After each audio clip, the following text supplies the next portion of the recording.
Good evening, all. Welcome home. Welcome to SuperMex Nation. Not just the voice, get to that in a second, the voice of Mexican America, but the mind of Mexican America. A place that you can come to and talk heady, important, philosophical, if not political and socio-political, socio-cultural issues that affect not just Mexican America, obviously, but the entire nation.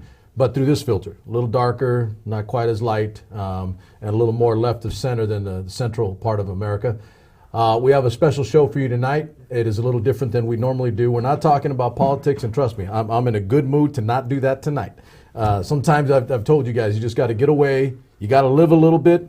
You want to make good political, good social decisions, try living a life. That definitely helps. Don't get caught so much in the CNN, MSNBC, Fox News, inundation. Don't just listen to talk radio because you're getting skewed viewpoints that are designed to move you in a particular direction. May not always be good for you. I can definitely tell you that. Sometimes it's good to just get your head out of that mess and live life, talk to other people, talk to other areas that aren't as involved and knee deep in that mess. You want to get into the weeds, live a political life and be around it all the time. You'll soon be not just jaded, but a hell of a lot more cynical than you were prior. So we've got a good show tonight. Like what we did on Monday, we will not, litigate that, and we'll go back into next Monday and get back to the heavy political items. But we do have Friday night again, Fun Friday, cheap date night with yours, and no cost to you, but a cheap date night. Swainbo is back in town, and so we'll finish up and wrap up our I think it was about 5 weeks worth of heavy dream utopian high school material from some knowledgeable people that can give you a blueprint. If you're a parent, if you're a student, if you're an aspiring educator or young administrator that wants to know what this thing is supposed to look like, we're giving you that. And we're going to put this in manifesto, brief form, in written form, and you're going to be able to go through it and say, okay, you know what, in my high school, we don't do this. Why not? We're giving you something that you can point to and say, this is right. Why are we not doing it? It's handing you information that'll make you better and more knowledgeable about your particular situation, whether you have a child in school or not, whether you teach a child in school or not. All very, very good information. So we'll wrap that up by this coming Friday. But tonight, I got a special night for you guys. We're going to talk to some homeboys that are right here in our part of the neck of the woods in the country. They run a show called The Fighter's Voice, and we'll let them introduce their parts and let us kind of get knowledgeable on what they have going for you, basically plug in their show and what they do. Because there's a large component, and I'll say it for me, in Mexican America that is involved in the fight game in some way or form. We're either fighting or we know somebody that does. Fighting doesn't always mean bad. It could be a good thing in sport and in the cage or in a ring. So we're going to talk about that tonight. But without any further ado, let me introduce my gentleman here to the left and to my right. First things first, go ahead, Richard. Rich Ortiz of The Fighter's Voice. I'm your host of The Fighter's Voice. Anything in particular, like background? Well, I mean, you're a fighter? You come from a fighter's background? Well, I was raised in it with my mom. My mom was a big fan of the boxing game. No, my mom didn't fight. She was just a big fan of watching the sport, and I was raised watching boxing, actually listening to boxing too, when you couldn't afford the pay-per-views. Right. Back then it was called closed circuit TV. You listened to it on the radio. Probably have more access to radio listening, right? Yeah, the headphones, yeah. Okay. So just absorb it as a child. MMA experience for The Fighter's Voice. I'm co-host with Rich. Like he was saying with his boxing background, he brings more of a intellectual, in-depth knowledge. Like he has data that out the wazoo. He can name you dates and fights and stuff like that. And then I can come in and I can help add the UFC, MMA aspect to it. I've got like 12 years in the sport. Right. Fought like 3 times in UFC. So I've got like a 10-year, decade-long experience in it, so I can kind of give that color commentary or expertise corner for him when it comes to MMA topics. He wants to expand the fighter's voice to as many aspects of life that people have. Let's do that right now. So, gentlemen, plug your show as hard and heavy as you can for my audience. I mean, we are nationwide, but we do have a large contingent in the area. So I know that, and I think I've said to you, Richard, if not to you, Cole, also that I have a large contingent of ex-wrestlers and fighters that either I've worked with or that I've coached myself.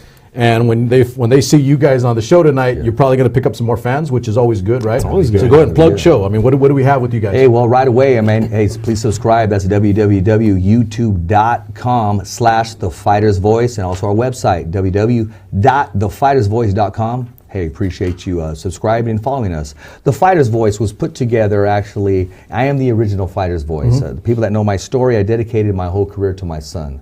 My son is in heaven, so I had every opportunity to Yes, thank you. To not want to go forth, to not want to come home and just give up on life. But I wanted to keep my son's name alive, so therefore I pushed through it. I had to find something, and behind the microphone became my serenity. Giving people a platform to talk that are also fighters. Excellent. So you don't necessarily have to walk inside a cage or inside a ring, but fighting for life. Like your show, you're fighting for viewership. You're fighting for, you know, I've had trying a guy, to educate people. Exactly. Yeah. You have athletes fighting their injury. You have police officers fighting crime, etc. So now you get the point. The platform is open to anybody with the fight. We've had a person fighting cancer because they're a true fighter. So we put the whole concept together. I actually had Cole on as a guest, and we just clicked together. Prior to that, we did some work together. We were commentating some fights in the cage. Local around here? Yes, Yes, exactly. And I knew we just clicked together. And in the middle of an event, and I'll tell you this story real quick, Cole's commentating, he's working, and I really went up to him and said, I got a great idea. And he was on the air commentating. I just had to tell him the idea that came to mind, and we put us together, and the rest is history. Absolutely. Excellent. Absolutely. Excellent. So what do you got plugging for the show? Just basically the concept of the show is Well, when are you guys? Let's do that. Oh, well, I mean, right you guys now are we on do- right prior to us. I know that for sure. We do the radio show on Tuesday nights. Yes, Tuesday at 6 o'clock is the Fighter's Voice Knockout Radio Show. And then the podcast, Wednesday the Kick-Ass night Podcast. is the Fighter's Voice Is that Kick-Ass right? Podcast. How do we, can we put that up, KP? Their info? That way our people see that also? Oh Get a man, chance? KP is like the man All right. on Johnny on the Spot. Oh, there it is. Okay. Yes, yes. It's all Like at us, the Fighter's subscribe, Voice. follow us, everything. Okay, so I'm seeing that's Instagram, Facebook. Twitter, Facebook. Oh, you got them all. YouTube. I got to get better at this, man. I mean, Yeah, I'm not fighting properly. I got got to all get of better. I don't have everything yet. What's that last one on the bottom? Visit us at. Yeah, that's a website. That's okay. So Yeah, that's that your would be like website. So I see websites. Facebook, Twitter, Instagram. And see what What's that pink one? Oh, just follow us at the Fighter's Voice. That's Instagram. Oh, that's That probably was- Instagram. Yeah. Subscribe would The be red YouTube. one's not. Like us would be Facebook, and then that Twitter one would probably be the follow us. Yes, exactly. So you've got Twitter, Instagram, Facebook, all of them. YouTube. We try to cover as many bases as possible. We don't just really talk about one aspect. We'll talk about a lot of boxing. Like we just covered a lot of the boxing events happening, rankings, things like that. We covered what's coming up in MMA, what's coming up in UFC, what just happened this weekend, what's going on local. Sometimes we'll get guys on that we're able to, like when we had Jeff on, we're able to talk about things that have happened way in the past. Yeah. What was MMA like back then? Which is kind of where we're going. Yeah, right? yeah, exactly. Yeah, yeah. So it's it gives us the opportunity to really look at it because we have perspectives from a decade old. I started out back when MMA was real. I remember. real So small. full disclosure, and good segue. So full disclosure. So I remember Cole a long time ago. As we say, a long time ago, it is long enough, right? Gotta be Early. old school PMA. Yeah, it was early '90s, Pacific Martial Arts, and I was taking my son, who was a little squirt, 3-4 years old. That was probably more toward back end of the '90s. So that had to He was be, in '96. He was born in Bullard '96. Bullard or Marks. It was Bullard and Marks. So I would take him in, and he ended up being a really good wrestler. But we started with jiu-jitsu. I mean, I'm an old wrestling coach, so full disclosure there too. Most of my fans know that. But so I'm an old wrestling coach. I still kind of coach, just select people, small group. You can get picky later. You can get Yeah, picky. no, yeah, You you don't have can to work with super whoever. picky. You work with who you want to. So I was a wrestling coach, and I was I was fascinated by jiu-jitsu, and I kind of knew of jiu-jitsu in martial arts because I did some training when I was in service, and I'll add my little piece there. But I boxed a little bit when I was in the Army, and I won some titles, Soldier of the Year titles and things like that. So what that does, pyramid structure, right, in service, the more you do, the more access you get, and the more you're allowed to, or they're giving you training. So I was able to train with some additional instructors, not just what you would normally get. And so I'm really fortunate there, and I got to train with a lot of different styles of martial arts. And I had heard about Ray Mercer was in the Army. Ray Mercer was too, yes. Yeah. Oh, no, definitely, yeah. And you See get a what I lot of mean? guys that do. See what I mean? He's like a trivia pursuit box of boxing. It's like you just open up and say, okay, you're Open gonna make up all the the index. cards. Open up the index. Like we need trivial pursuit questions. Rich, you're gonna make them for us. Sports Trivial Pursuit. So that was back to that time when I got out. So I wanted my son doing a martial art, not just wrestling, because I figured I'm a wrestling guy. I can do that anyway. Yeah. And so that's when I first saw you. And when I did see you, you were kind of in, you were out, you were helping coach, but you were also training a lot at the same time to prepare for fights. Yeah, way back in the 90s, yeah. Yeah, it was, I think for the most part, it was Ted and Jason. And Jason. Ted Stobie and Jason Hannon, yeah. Yeah, and I'll never forget, because I did a little training myself when I could. I mean, when you're a dad, you give up time, right? It was all about my boy. But when I did get an ability to, because I really wanted to learn something myself, Jason, he I learned some things from him, some submissions from the top of the body with headlocks and head and arm combinations. Yeah, Jason's a real top game guy. Then in wrestling would be just a traditional headlock, and you're holding the guy and you're trying to pin him. But he showed me some things that basically a much tighter lock, and that's where I did learn to change hand positions that in wrestling are looser or not as constricting because the game is different, right? You're not trying to tap someone out. You're not trying to cut off their pin them. You're trying to control their body movement. But I mean, it's a much more forceful hold, and so I have tinkered with since that time, and I've got some things that I do in wrestling now that are a little different, a little more unique because of jiu-jitsu. Okay. And because of guys like Jason that exactly. And so and we actually use some of those things with my son Richard. He ended up winning a Greco-Roman national title in the standing position, and it was because it wasn't all like the jiu-jitsu end. It was because we were free to tinker. Yeah, it gives you new looks at grips, holds, body that locks, confidence. Like precisely. Confidence. Yeah, totally. I mean, I tell people, you want to be great, you got to be free to think, and that includes combat. If you don't adapt, if you don't alter forms, and you just do the traditional, you should learn those anyway as your base. I'm kind of being egghead about combat myself, but you have to know those fundamentals and those positions. But if you're free to think and you're free to create, that's what sets you apart from everybody else, and that's combat in every form, right? And creative minds are going to last. The creative ones are going to last. Yeah. No matter how many times people try to copy or mimic, the creative ones are going to last. Right. And I was kind of talking about media or about radio, but you can also in combat sports. Oh no, definitely. Absolutely. So that's when I first got to meet, and like I said, I learned jiu-jitsu too. So let's get to the meat and potatoes of what the real reason, the main reason I really wanted you guys here. It's kind of like you're updating me. I'm an old MMA guy, and I do watch, and I actually tinkered back then with actually fighting myself, but I just didn't have the time, son-wise. It is time required. I saw the commitment that was necessary, and I just there's no way I'm going to do this. That's sport. It is. It's a very committed sport, and if you've got young ones and you're trying to earn a degree and you're trying to, I'm just out of the Army. I've got to make money. Didn't have consistent. So I didn't. But I watched and I saw the beginning of what back then was the beginning of the cage, and how the Gracies altered through jiu-jitsu the traditional concept of combat in an arena in a cage. By taking out the big guy that was 290 pounds, right? Remember those old images. So you guys tell me. So where are we now? Because we're talking about in essence 20 plus years. Easily. We're looking at 20, 25 years now that this thing has been around. At least MMA. We'll get to boxing in a second as well. But where is MMA now? And I don't mean just on the monetary side, but what's the progression? Where does it go in terms of the style and the techniques? Because I can say jiu-jitsu clearly altered combat in sport. Super drastically. In fact, you almost get on multiverse discussions on if guys like Hoist hadn't been as successful in the early UFCs that they had, what would MMA look like today? You'd probably have just K1.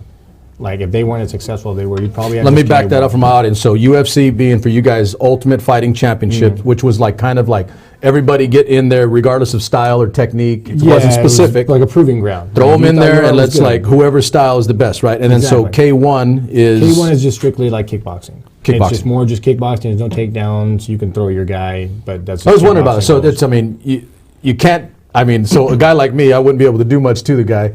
I couldn't get in on the body and put him on the mat. You could totally get a body lock and pick him up and slam him down. You can do that? And that's where it stops. You just back up, ref goes, okay, break. Man, that's going to do most damage. But now that's where the whole Hoist being as successful as he was to this dictates it. Yeah, so if he wasn't as successful, you'd probably be looking at just K1. So when you have the success of a guy like Hoist and jiu-jitsu kind of becomes a dominant sport that no one's really encountered before, that kind of in one sense, dictated the direction that we were going to go as far as what you're going to see as commonplace MMA today, because you don't have a single successful fighter that is just good at one thing. Back then, you guys were just good at soccer, just good at boxing, just good at kickboxing, etc.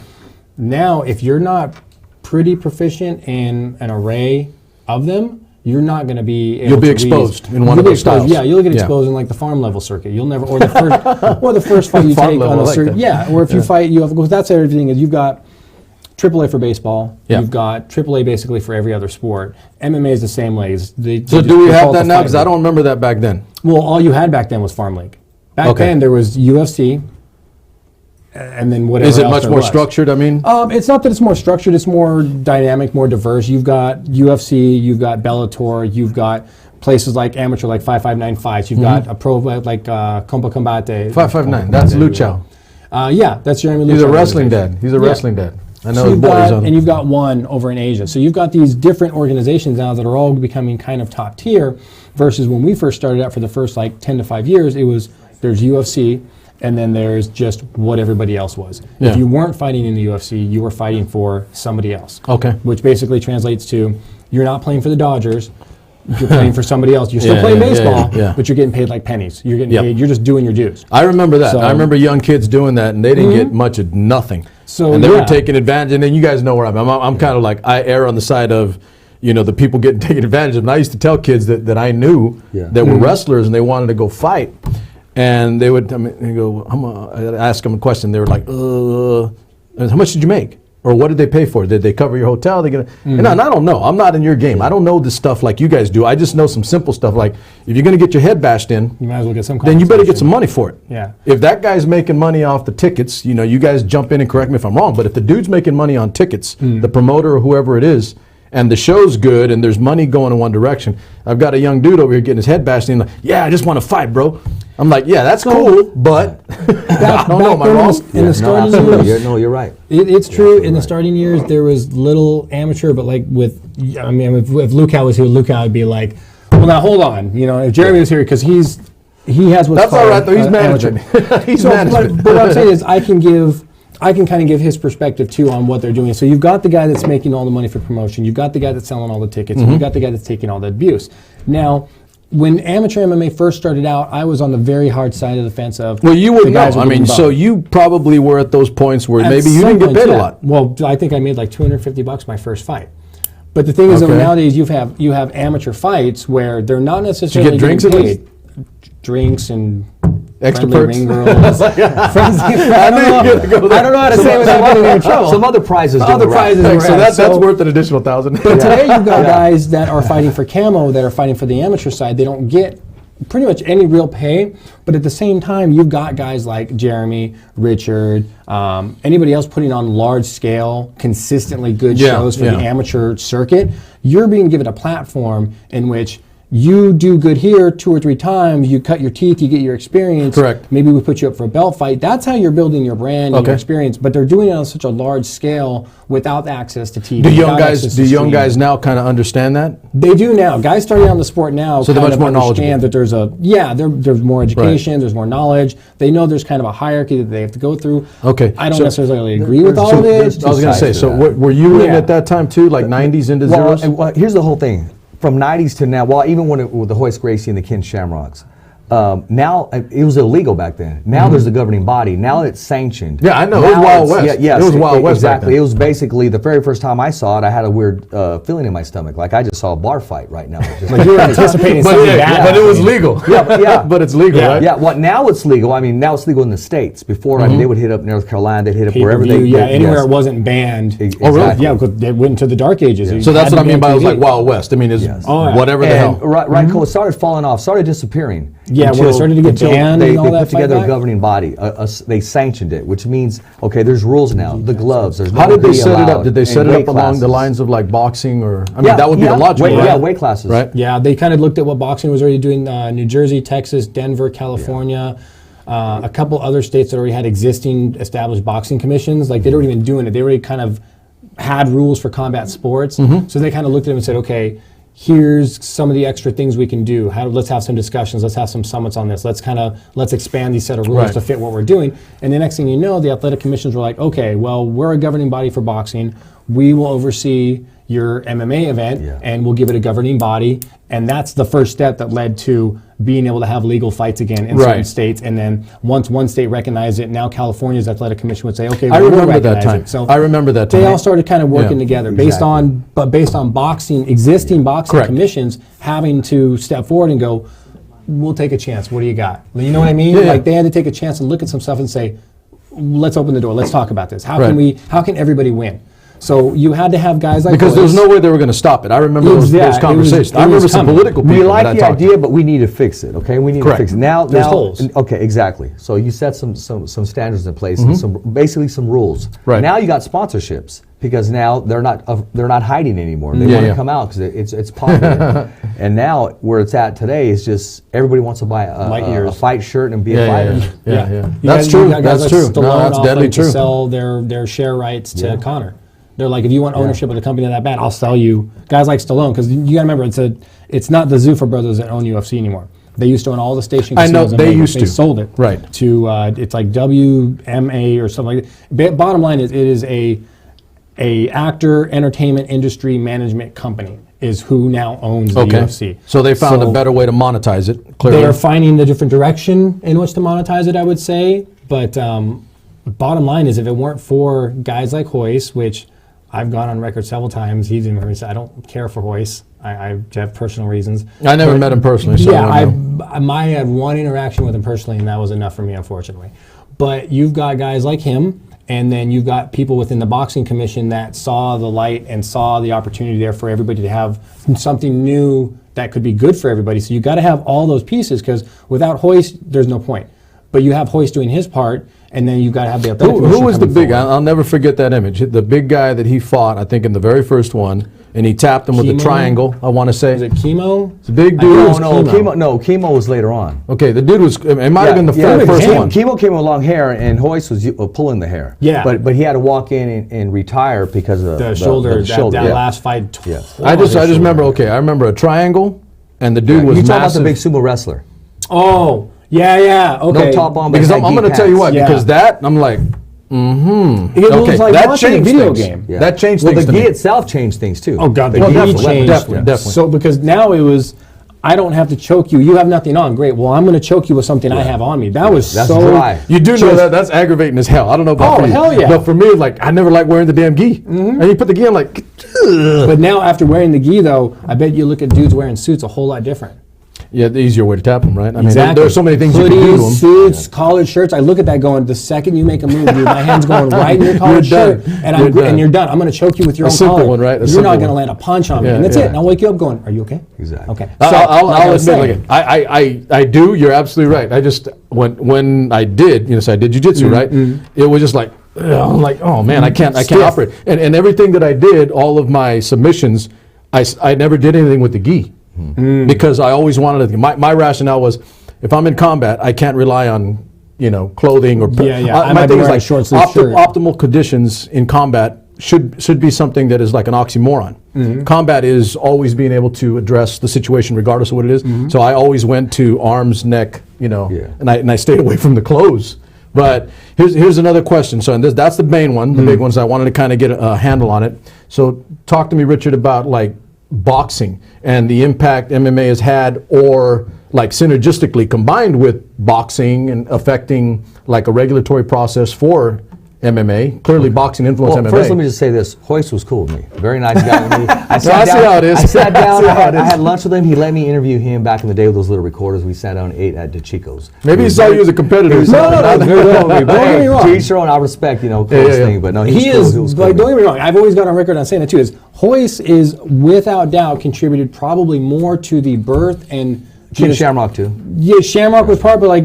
If we didn't have Royce, that's what I'm saying. If we didn't have Royce, we wouldn't have had what we have today, because that we would have gone in way different that direction. image of him doing that to the big guy changed my concept of what UFC was going to be. Yeah, everybody's concept. And I'm saying, like, from a general standpoint, like a regular dude, I'm looking like, okay, now I'm watching because some little dude just put out this big dude, and that's combat, right? And that's an It wasn't about hands.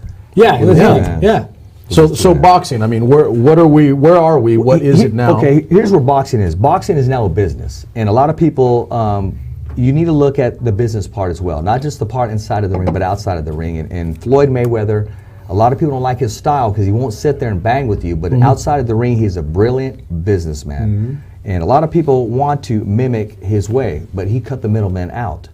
He just happened to be in that opportunity where he was just blessed with so much talent, and he was able to walk away and make that risky move, but had people in his way to give him the exposure that he needed. So he got in front of every single camera and promoted himself. and the rest is history. He cut out the middleman. Yes, exactly. As far as that is, boxing, you can express yourself a lot more because now with the UFC, there's restrictions. Reebok, certain sponsors, you can't even get personal sponsors anymore. So boxing allows you that. Yeah, exactly. I didn't know that. They're restricted. The only one in boxing. No, In I'm MMA. talking about in UFC. They're restricted. Oh, okay. Only their UFC. brand. Oh, wow. Only their brand. So they only. can't deal separately. Once they're in with the UFC, You have to wear only Reebok once you're in the UFC. Like if you had Reebok. some yes, sporting- How long has that been? 3-4 years. I didn't know that. So if you I had a didn't great know that. contract, This is with why Ni- you guys are on the show to educate if me. you had a great contract with Nike like Bones Jones did, you can't bring it inside the cage. Wow. Yeah, it gets nixed Whoa. or it gets adjusted. Yeah. It gets adjusted. You can't wear like any Nike wearing apparel in your training videos Yeah. or like your workout videos. It's So gotta that's be the all- business end. Yeah, that's that's clearly the business. business end. Yeah, in boxing, a lot of the MMA fighters they're not they used to get upset. Now they're saying we're not upset. We want to go in the ring now because of the dollars now. Oh, yeah. Because of the money, it's Right, completely different. Completely different. Oh, yeah. But boxing is today. There's so many different bouts out there. You got the WBA, the WBC. So educate us. There used to be IBF. 3. Yes, and there was the original one Muhammad Ali had, the Ring magazine. Yeah. He had the Ring bout. Right. I mean, Jack Dempsey had that bout and went Yeah. all the way Yeah, down. yeah. When you fought and you went to a division, there was only one champion. Correct. Okay, I want the champion if you get that title shot. Now they became governing bodies. Why do you get to have the belt? Well, I have a belt. I got want a to put belt, a belt. too. And I got a remember- belt. a lot of people, and I remember I was alive when they first brought out the WBO, and a lot of people laughed at it. Now it's one of the prominent bouts out there. Actually, Okay. Manny Pacquiao has the WBO belt.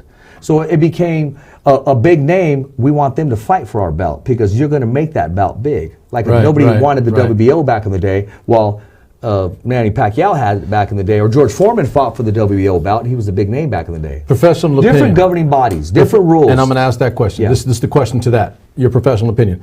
Is I'll always err on the side of Joe America. That is who I am. I mean, you said earlier at the beginning of the show, right? The reason I do what I do is to educate America. I educate our people. Knowledge is power, quite literally, but if you don't have access to it, it doesn't quite work. So, in your professional opinion, is that plethora, that monstrous amount more than what it used to be in terms of belts and regulating bodies, governing bodies, is it better for the little guy, the average guy, or is it worse? How has it improved the station of the regular boxer? It's frustrating for a fan, and the fans pay the bills. Because you will never Correct. ever see a unification. Because not only it doesn't stop there with the governing bodies. Now you got the WBC signing all their fighters are with ESPN, okay? And now you have the Zone fighters, and now you have a champion that signed with PBC. So now you're dealing with networks. Okay. You're not going to have then CBS again, and ESPN. We're not going to make that happen. It happened when So I'll they press you on that. Okay. Then does that help the regular fighter? It helps the fighter because now it's business. There's more money. They're getting paid exactly. Right. If There's they're more getting oppor- larger more networks, they got opportunity. deals with Reebok. Do we get to see the Should that dream help? fight, or do I get to get the dream career because of the money? So you got to make a decision. That's an there. existential now, as question. a fan, I want to see Say that these one guys again. Do I fight. get the dream fight or the dream career? and money. I like that. I like that. The dream that's fight, the question, dream right? fight equals that big one-time money, but the dream Exactly. career with like a DAZN deal It's getting equals it to it. lifetime money. Well, that's stability. Exactly. I mean, let's face it. I don't want to go too much in the political. But if you talk to every fighter, they're going to get upset right now. If you talk to any fighter right now, they're all going to say, "I'm here for legacy." That's what they say. Exactly. I'm That's here what to they get say. my bills paid. And I no understand. longer have Yeah. a mortgage. Yeah. And hey, I never have to work so hard. But there's pride That's America. that a fighter takes when you have that certain pedigree, Yep. like a Carnello, who can easily clean out that division. But also Right. there's some contenders in there too that can also clean him out as well. So he can say legacy because he has a whole country behind him, Mexico. But of course, that Yeah. belongs to Julio Cesar Chavez, Marco Antonio Barrera, Eric Morales, all the famous ones back there, Yep. even the Salvador Sanchez. Yep. Pepino Cuevas. I mean, the list goes on and on. See what I mean? Yeah. Trivial Pursuit boxing. It's good stuff. Get So, your copy at home he today. wants so to are you risk- going to be True Pursuit MMA? he knows his stuff. He knows his stuff. Dude, let me ask you. So, last question. We're going to finish up Sure, here. So, sure. I mean, so do you guys is that the complement to each other? You guys have lanes. I mean, you did MMA. You've been in boxing for a lifetime. I'll tell you a quick question. It's There's real some fast, synergy and there? I'll be real fast, okay? Uh-oh. I brought him on the show every time we did MMA. But everything, we just got along great, though. It was great content. We just mixed in great. So he goes, I don't want to come on the show now, amigo, when we're doing boxing. And I said, okay. And I said, I'll see you Wednesday. Then I had a make it boxer boxing. on there. Then you make it And it was boxing. I do kind that of pulled too. him in there. I do that too. So he did it. So I asked the questions that would lead him up to his expertise as far as, Right. hey, weight cutting is the same in MMA It as it is. is boxing. It's the So same. now he had content. Yep. You see, now it was there, and we just worked together. Yeah, there's no way around that. I I mean, a could lot of them not are similar. ignore the experience that he had Yep. or the talent that he had to only use them on one content. Correct. No. So we had to do what we had to do. So again, a little disclosure. I'll say it, even if you won't. And I know you'll probably correct me, but Cole did work with young guys, young kids, Yeah. and I'm not talking about high school and college age guys. But he did. You rolled around, or kind of rolled around. My boy, he was little, but you did work with young kids in a coaching capacity. As an adult, giving back a little bit. I'm sure you weren't getting paid a mint to do that, but my point is that he did. And so, I mean, I always look for that, you gotta, on my show, it's about finding some common ground, some commonality, and some silver lining, because there's way too much negative in this country, that's for damn sure, right? But, something like this, I mean, I've had a good time tonight. You guys have educated me a little bit more on some clear topics. I could probably sit with you for hours and hours. Easily. Another time in another place, because I love, I'll say it. A guy asked me, he goes, we're gonna do a little bit show tonight on MMA and boxing. He goes, well, you used to box. And I said, and I said, yeah, I did, but I'm not in it anymore like you guys. So it's still part of me. Growing up throwing chingazos in the street. I mean, That's right. you can't get whooped up too much No. without wanting to fight a little bit, Yeah, right? exactly, And yeah. I did. And then when I was in the Army, I specifically went out to train to make myself a better hand-to-hand combatant. So what you guys do, whether you know it or not, if I haven't expressed it, it's really not just of interest, but it's a good thing for me, because I get to see you guys talking and educating especially young dudes now that are getting into the fight game in boxing or Yeah. MMA. It's so critical that they know more. Yeah. And I'm going to be a little for the cheesy. longevity. And for the people that are in the industry that may not want to hear what I have to say, too bad, I'm going to say it anyway, because you can't stop it. But I really do err on the side of young people knowing more, educating themselves, and being able to make more of a penny off of getting your head knocked around a little bit. I honestly believe that. If it were my way, I'd take that money and give them a little bit more percentage just because. Yeah. Always err on the side of the little guy. But that's our show tonight. Thank you. Appreciate that, Thank you, my sir. man. Thank you, No, sir. thanks for Appreciate having you us guys on. being here. Yeah. That's our show for you guys tonight. I hope you educate a little bit more on another aspect of SuperMex Nation. But I did tell you, we're like onions. That's a Shrek, right, in the green screen. Okay. We're like onions. We have layers. There's a lot of layers to SuperMex Nation. And so that you're clear and aware, there are a lot of Mexicans in this country, and we're kind of all over the American tapestry. We are involved in a lot of different things, and we have a lot of different interests. It's not just speaking Spanish or English. It's about being involved in what the American process is. These two gentlemen are definitely doing that. I try to, in my not so subtle and humble way, every night when we come up on air. But I want to thank you guys again. Thank you all for paying attention, watching. One more last plug. It's The Fighter's Voice. I do like the fact it's all one word. Yeah. The Fighter's Voice. Hit them up, plug them. Go to their stop, like them, share them, do what you got to do. I like what they do, so you should too. That's SuperMex Nation for tonight. Thank you very much.